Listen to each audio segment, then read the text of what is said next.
आज हम बात करते हैं एरर कंट्रोल की।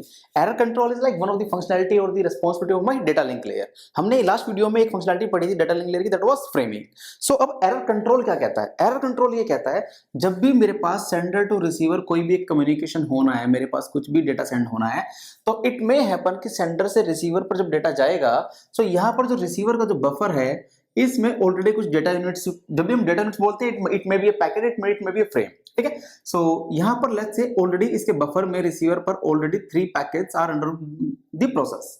सो रिसीवर जो इसको प्रोसेस कर रहा है और जब इसके बाद माइट भी कोई फोर्थ फ्रेम या पैकेट आएगा जो एक भी डेटा यूनिट होगी, सो माइट भी ये इसको ड्रॉप कर दे क्योंकि इसके बफर के पास इसमें स्पेस ही नहीं है इसको प्रोसेस करने के लिए, स्टोर कराने के लिए, ठीक है। So this scenario, this kind of scenarios जो पैकेट लॉस वाले सिनेरियोज हैं, this scenarios are handled by the flow control.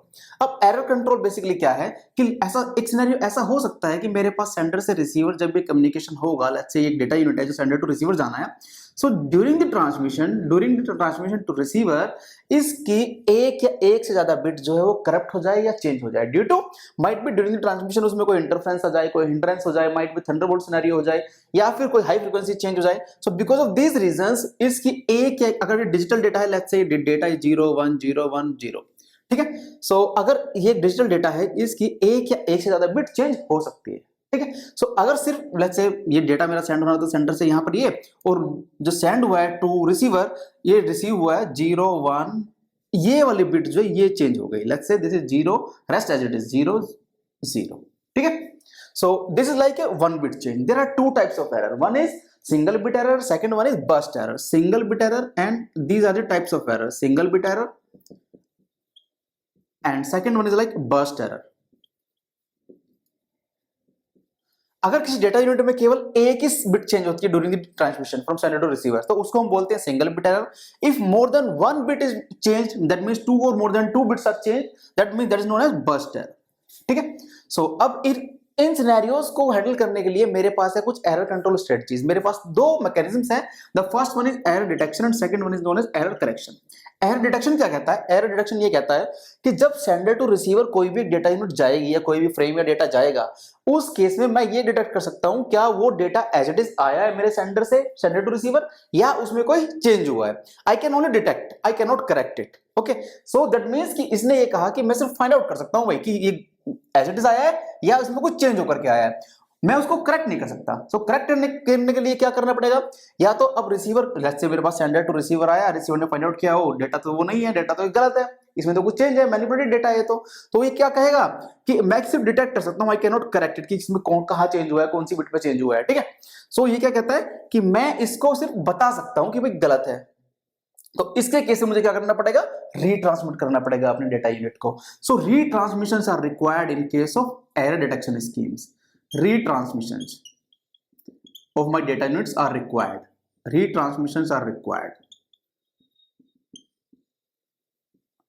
But in case of error correction, वो क्या कहते हैं कि मैं ये डिटेक्ट कर लूंगा कि एरर है या नहीं है और साथ में मैं उसको करेक्ट भी कर सकता हूं, ठीक है। अब मेरे पास एरर डिटेक्शन में फर्स्ट स्कीम जो है, the first scheme that is the most basic scheme, ये क्या कहती है कि अगर लेट्स से सेंडर को कोई भी एक डेटा यूनिट सेंड करनी है, कोई भी एक पैकेट सेंड करना है, लेट्स से दिस इज 0101, ठीक है, ये पैकेट सेंड करना है टू रिसीवर, तो सेंडर क्या करेगा, इसकी एक कॉपी ये सेंड हुई है जो उसको सेंड करनी थी, दैट इज 0101, इसके साथ वो इसकी एक कॉपी और सेंड करेगा, ठीक है। दैट मींस सेंडर जो होगा वो उसकी दो कॉपी सेंड करेगा 0101, इसकी फिर से एक कॉपी यहां पर रिसीव होगी रिसीवर साइड पे 0101। अब रिसीवर क्या करेगा, इसके पास जो दो कॉपी आई है डेटा की, उसको वो क्या करेगा, one bit by bit match करेगा कि क्या दोनों में bit by bit copy same है। That means 1 1 5 0 0 1 1 0 0, all bits are same. That means कि जो दो कॉपी आई है हमारे पास वो दोनों की दोनों सेम कॉपीज है। That means the information that was sent by the sender is correct. That means इसमें से वो एक कॉपी को रिजेक्ट कर देगा और एक कॉपी को एक्सेप्ट कर लेगा, उसके बाद डेटा रिसीव हो गया, ठीक है। अब अगर if in case let's say during the transmission एक कॉपी तो बिल्कुल एज इट इज आई है, बट सेकंड कॉपी जो है उसमें कुछ उसकी इस बिट में चेंज हो गया, let's say this bit was 0 के बजाय कहां क्या हो गया 1, so this is like 1, this was the received at the receiver side. अब वो चेक करेगा एक कॉपी को 1 1 fine, 0 with 1, oh these are the mismatched bits. इस केस में वो क्या करेगा, दोनों कॉपीज को रिजेक्ट कर देगा, ठीक है। So this is the most basic scheme. और बट इस स्कीम के कुछ अपने ड्रॉबैक्स हैं। यहां पर मुझे डाटा की दो कॉपी सेंड करनी पड़ती है, अब इस स्कीम का ड्रॉबैक क्या है? इस स्कीम का ड्रॉबैक ये है कि मुझे लेट्स से मेरे पास अगर मिलियंस ऑफ पैकेट्स मुझे सेंड करने हैं तो मुझे उनसे मिलियंस ऑफ कॉपीज सेंड करनी पड़ेंगी। अगर मेरे पास डेटा बहुत बड़ा है तो मुझे क्या करना पड़ेगा, उतना ही डेटा एक्स्ट्रा डेटा सेंड करना पड़ेगा। ठीक है, तो मेरे पास क्या हो जाएगा, मुझे 2 कॉपीज ट्रांसमिट करनी पड़ रही है। So transmission time is double, transmission time is double, transmission time of my data is double या twice. Okay, and next is मुझे अब उस सारे के सारे लार्ज डेटा का बिट बाय बिट मैच भी करना है। So this is an extra overhead at the receiver, this is again an extra overhead. So these two were the drawbacks with this scheme. That's why this scheme is not used nowadays. Okay? अब उन्होंने क्या कहा कि हम एक, ठीक है, ये बेसिकली हम क्या कर रहे हैं, रिडंडेंसी तो यूज कर रहे हैं, रिडंडेंसी तो सेंड की है हमने डेटा की पैकेट की। सो वो क्या कहते हैं, हम इसी कंसेप्ट को यूज करते हैं, रिडंडेंसी के कंसेप्ट को, बट हम पूरा का पूरा पैकेट या पूरा का पूरा डेटा यूनिट नहीं सेंड करते हैं। हम केवल लेट्स से मेरे पास अगर कोई भी एक डेटा यूनिट है, एक फ्रेम है, डेटा है, सो मैं उसके साथ केवल कुछ small piece of information add कर दूं और मेरा उससे काम हो जाए। उसके लिए वो क्या कहते हैं, उसके लिए वो ये कहते हैं कि हम इस कंसेप्ट को यूज करते हैं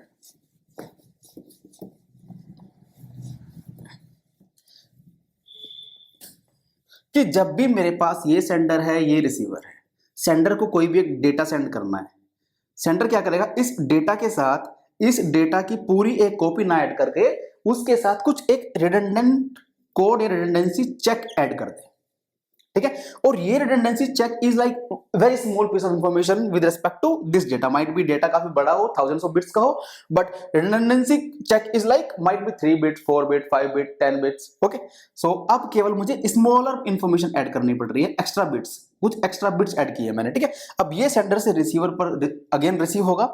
this is the data and the redundancy code या redundancy check you can say. ठीक है, this is the redundancy check.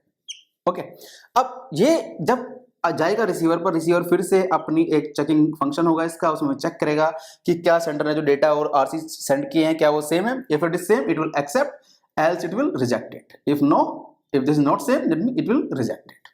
Okay, so वो इस स्कीम को, इस कंसेप्ट को यूज करते हैं। इस कंसेप्ट के बेसिस पे हमारे पास 3 schemes are under the error detection. The first one is parity check, parity check, and next one is CRC, that is the cyclic redundancy check, and next one is checksum.